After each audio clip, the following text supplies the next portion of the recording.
السلام عليكم ورحمة الله وبركاته. اللهم صل وسلم وبارك على سيدنا محمد أفضل الخلق وعلى آله وصحبه أجمعين. كل عام وحضراتكم بألف خير. ربنا ينعاد عليكم الأيام بالهنا والسعادة.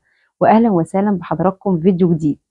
الجزائر النهاردة مش بس بلد تاريخ وجمال، ده خلية نحل بتبني الجزائر الجديدة برؤية شبابها وسواعد أولادها، لأنها عبارة عن ورشة عمل كبيرة من أطول جسور في إفريقيا لسكك حديد بشق الصحراء علشان تربط بين الشمال والجنوب، ومنجم غار جبلات اللي يعتبر فخر الصناعة الجزائرية.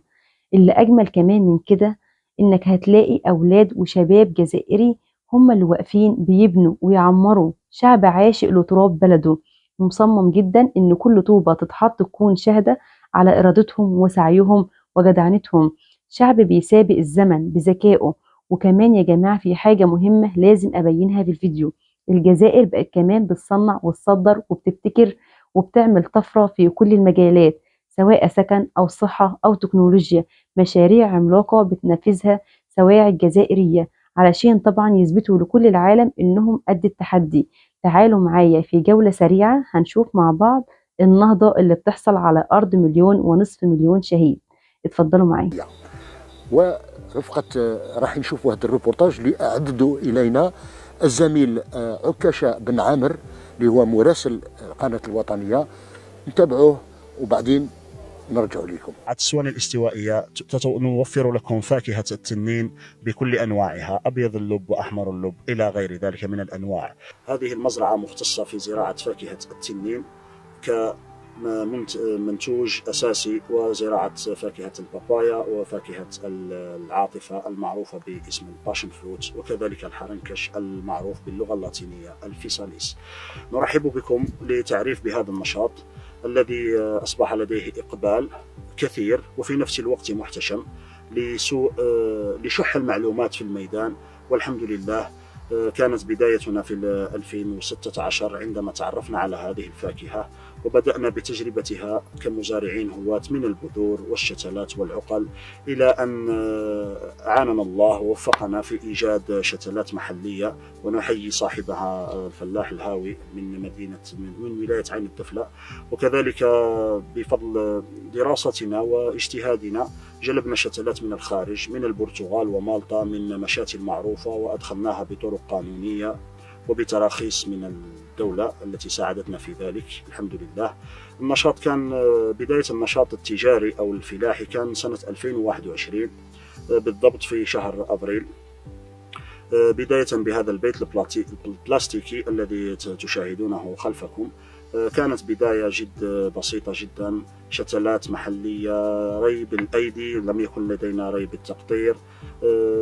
والحمد لله يعني بفضل الله سبحانه وتعالى وتكاتف الإخوة والعائلة والأهل والوالدين وتشجيع الجيران والأصدقاء وصلنا إلى هذه النجاحات. الطرق التي نستعملها في هذه الزراعة طرق بسيطة جدا، تربة نفاذية لا تستهلك الكثير من المياه، يعني نشاط له الكثير من الهواة، يعني زراعة الأسطح، زراعة الحدائق المنزل، زراعة في شرفات المنازل كذلك، تنجح في كامل التراب الوطني إذا وفرنا لها الشروط. وأساس هذه الشروط الحماية من الصقيع في فصل الشتاء أو الأشهر الباردة، والحماية من أشعة الشمس المباشرة. أما عن الحرارة فهي تتحمل الحرارة. المهم يعني صفحتنا تقدم معلومات للجميع، سواء للزبائن الذين تعاملوا معنا أو للذين تعاملوا من جهة أخرى. نقدم المعلومة دائما في سبيل الله خالصة لوجه الله. مشتلتنا توفر شتلات ذات نوعية رفيعة للبيع مع أطوال تتراوح بين 50 و60 سنتيمتر، مع أنواع كذلك يعني أصلية تثمر خلال سنة أو أقل بفضل تجارب الزبائن. في كاين زبائن الذين أثمرت معهم خلال 9 أشهر. ونعود إلى هذه الفاكهة، لها فوائد كثيرة خاصة في الجانب الصحي، مثل العديد من الفواكه تحتوي على فيتامينات ومعادن ومغذيات، لذا ننصح بتناولها. وهذا على مسؤولية كل من يشتري، يعني المجال مفتوح للبحث، يعني اللي راه باغي يعرف الفوائد يبحث عليها، ونحن نوفرها بأسعار جد تنافسية، يعني أقل إلى النصف مقارنة بالمستوردة. مشروع للناس اللي ما عندهاش قطع أراضي كبيرة، يعني مشروع مجدي تجاريا، نقول يعني مجدي تجاريا مليح بزاف، خاصة في هذه العشر سنوات أو 15 سنة القادمة، يعني يكون مشروع مربح. وبعد ذلك يعني عندما يكثر العرض يقل الطلب أو يتوسط الطلب، وتكون تجارة رائجة إن شاء الله للجميع. بالنسبة للناس اللي ما يعرفوش حتى شيء، يعني صفحتنا سواني للفواكه الاستوائية، وباللاتينية سواني إكزوتيكس، ترحب بالجميع سواء كانوا هواة أو مستفسرين أو يريدون فقط الاستفسار. المعلومات تجدونها في الرابط أسفل هذا المقطع، وتجدون كل ما تبحثون عنه في صفحتنا. وهذا كل شيء، يعني كما تشاهدون نجاح كان بفضل جهود بعد الله سبحانه وتعالى. ولدينا بيت بلاستيكي ثاني مختص بالأنواع الغير هذا، يعني مختص بأنواع التي جلبتها شخصيا من الخارج. يعني الحمد لله النوع الأبيض هذا اشتريته من الجزائر، الأنواع الأخرى مجلوبة من الخارج. ولدينا كذلك تلك الأنواع للبيع، والناس اللي تعرف يعني موجود هي بالأسماء، يعني المستهلك العادي يأخذها بالألوان، أحمر وأصفر وبنفسجي إلى آخره. نحن نقدمها بالألوان. والناس التي بدأت تختص في المجال، لدينا أنواع أو فصائل مثلا البالورا، ملك الصحراء، الأمريكي الجميل إلى آخره، والأحمر فيتنام. دايما يا جماعة مقولة كده على لساني بتقول، يعني دايما في بالي ودايما بقولها: العقلية الجزائرية ملهاش مثيل في التفكير، في الإرادة، في العزيمة. أجمل حاجة بشوفها في الجزائريين عزيمة، ما شاء الله عليهم، عندهم عزيمة وإرادة رهيبة. مفيش حاجة عندهم اسمها مستحيل، المستحيل ده ما يعرفوش. دايما عندهم التقدم، عندهم الازدهار، عندهم نطور من بلدنا. بلد فعلا بتحب تراب أرضها، بيحبوا يطوروا من أرضهم، بيحبوا يشوفوا مكانة أرضهم في مكانة عظيمة بين الدول. ما شاء الله بجد. انا عن نفسي بنبهر فعلا بعقلية الجزائريين، ودايما بقول عليهم عقلية مفيش زيها، بجد مفيش زيها. فربنا يزيدهم ويعم عليهم الامن والامان، ويزيدهم طبعا من فضله، اللهم امين يا رب العالمين. ده كان فيديو النهارده، ان شاء الله يعني يكون عجب حضراتكم. لكن ما ننساش يا جماعه ندعم القناه باللايك والاشتراك، ونكمل مع بعض الفيديو. وباذن الله ليا كلمه في نهايه الفيديو نكمل مع بعض. عدد الأنواع فيها تقريبا يتجاوز 600 نوع. أنواع تجارية منحصرة في 5 إلى 6 أنواع يعني تجاريا. ثمنها مرتفع مقارنة بالفواكه الأخرى.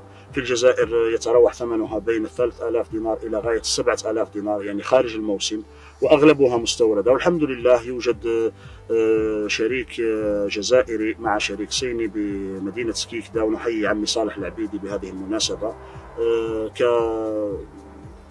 كقدوة للناس اللي باغية تشتغل. يعني شراكة صينية الحمد لله نجحت معاهم، وناجحين الإخوة كثير في كل ربوع الوطن. عندنا زبائن اشتروا من عندنا الشتلات تقريبا من كل الولايات، من الصحراء، تمرست، واتسوف، الأغواط، يعني لا أذكرها جميعا، لكن تقريبا كل الوطن بعثنا شتلات ونجحت معاهم، وبعثوا لنا صور.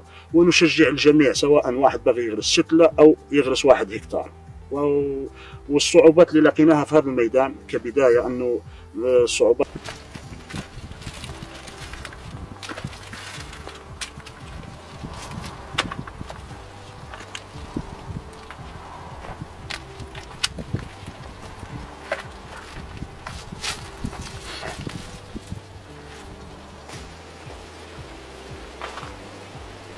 في شترية في شمعدان هكا. الحمد لله عندنا نوعية طياب بصح الحمد لله. يعني جيت هنا الصباح كانت مهلولة، بدات تبان عجبر مام الباعوض، يعني الناموس العادي.